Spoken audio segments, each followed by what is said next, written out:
not where we need to be, not even close. The hole that we're climbing out of is a deep one. I want you to understand the magnitude of what we've gone through. This is deeper than the last 3 recessions combined. Most of the jobs we lost took place before any of our economic policies had a chance to take effect.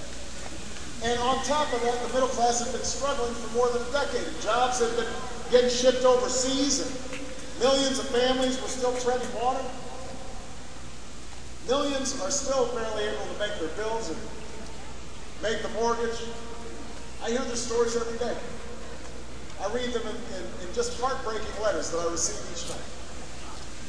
So I understand that people are frustrated. I understand people are impatient with the pace of change. Of course they are. Look, I'm impatient. But I also know this. Now is not the time to lose heart.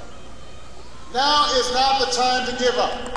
We do not quit, and we cannot forget that this nation has been through far worse, and we have come out stronger from war to depression to the great struggle for equal rights and civil rights.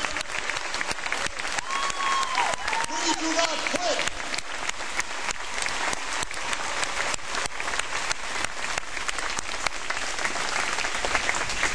In every instance, progress took time. In every instance, progress took sacrifice. Progress took faith. You know, the slaves sitting around a fire singing freedom songs, they weren't sure when slavery would end, but they understood it was going to. When women were out there marching for the right to vote, they weren't sure when it was going to happen, but they kept on going. When workers were organizing for the right to organize and were being intimidated, they weren't sure when change was going to come, but they knew it was going to come. And I am telling you, Wisconsin, we are bringing about change, and progress is going to come. But you got to stick with it to finish the time.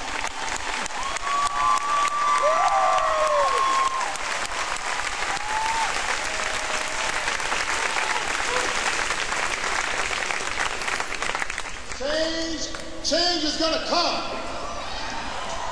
Change is going to come for this generation.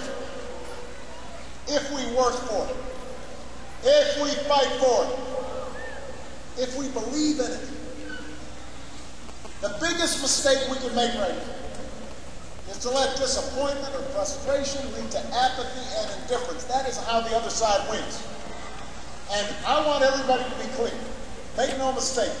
If the other side does win, they will spend the next 2 years fighting for the very same policies that led to this recession in the first place. The same policies that left the middle class behind for more than a decade. The same policies that we fought so hard for to change in 2008. Just look at the agenda the other leaders, the leaders of the other party unveiled last week. They called this Pledge to America. That's what they called it. And in case you're wondering how serious they are about changing Washington, this pledge was actually written with the help of a former lobbyist for AIG and a former lobbyist for ExxonMobil. You can't make this stuff up. This is the truth. Now, the centerpiece of their pledge, their central economic idea, this is it. This is their main idea for growing the economy and dealing with the 8 million jobs that were lost as a consequence of their earlier policies. Their main idea is a $700 billion tax cut for the wealthiest 2% of Americans. Right? So 98% of Americans would never see a dime of this $700 billion. Now, keep in mind, we don't have $700 billion. So we'd have to borrow it. And the party that lectures us on fiscal responsibility wants to borrow another $700 billion to give a tax cut worth an average of $100,000 to every millionaire and billionaire in America.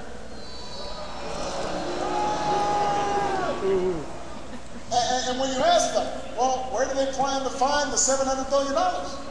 Where's this money? Is it lying around? You didn't tell us about this. Where is it? They don't have an answer.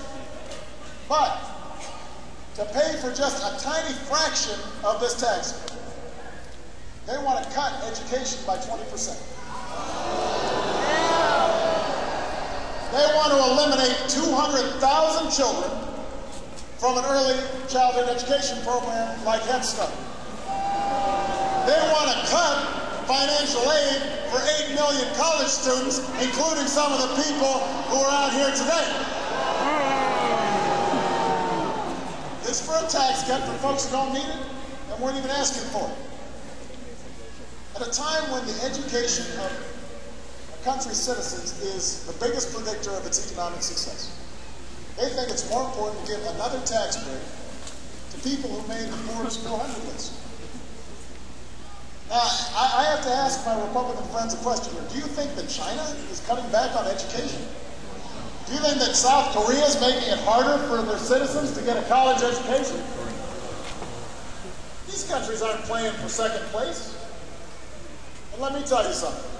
The United States of America doesn't play for second place either.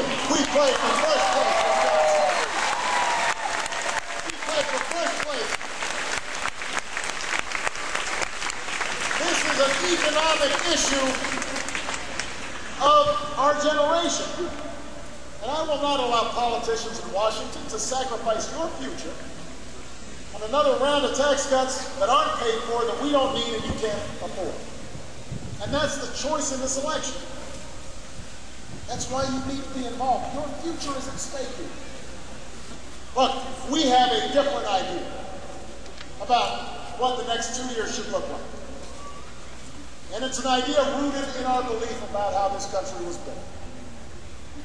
We know that government doesn't have all the answers to our problems. We don't believe that government's main role is to create jobs and prosperity. And one of the things that the other side's been able to do is to hoodwink a whole bunch of folks all across the country after we had to take emergency measures to clean up their mess to say, look, he's for big government.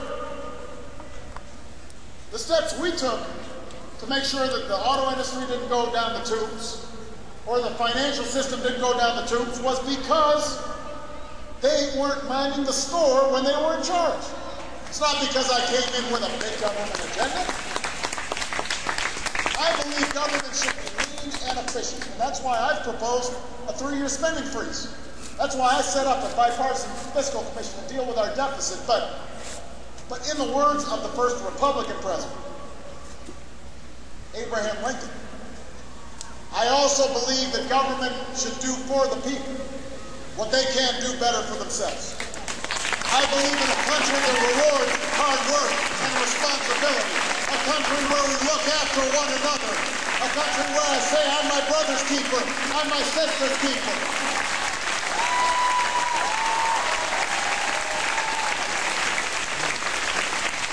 I believe in an America that gave my grandfather the chance to go to college because of the GI Bill.